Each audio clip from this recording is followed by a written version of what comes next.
Terima kasih Anda masih menyaksikan Kompas Sulsel bersama saya Hendra Bakti. Kita ke informasi kuliner. Saudara, Indonesia dikenal dengan ragam nasi gorengnya. Beragam campuran membuat nasi goreng punya cita rasa sendiri. Salah satunya ada nasi goreng kampung daging yang dipadukan dengan stik. Nasi goreng ini diolah dengan gaya Eropa. Seperti apa nasi goreng kampung daging stik? Berikut liputannya. Nasi goreng, kuliner ini melegenda dan hampir dikenal di seluruh antero negeri.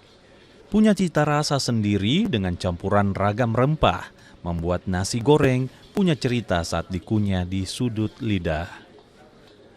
Di Makassar, Sulawesi Selatan, ada nasi goreng yang berbeda. Nasi goreng diolah dengan sentuhan ala Eropa. Tak hanya bumbunya, nasi goreng pun diberi tambahan daging stik. Sebelum dihidangkan, daging yang dicampur di nasi goreng terlebih dahulu dimasak dengan bumbu khusus, diantaranya bawang, cabai hingga kecap manis. Ini membuat nasi goreng punya rasa gurih dan sedikit pedas. Tadi pesannya nasi goreng kampung bistik. Terus temannya tadi pesan apa? Tadi teman saya mesannya mie goreng Penang. Terus rasanya gimana? Rasanya enak, dagingnya empuk, cocok lah. Cocok untuk buka puasa ya? Iya, cocok untuk. Kalau minuman sendiri kan minuman segar nih, nah seperti apa? Minumannya segar, pas, manis, cocok untuk dipakai untuk buka puasa.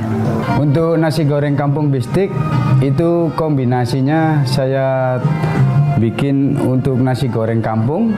Saya campur dengan antara western sticknya, kita pakai barbecue saus.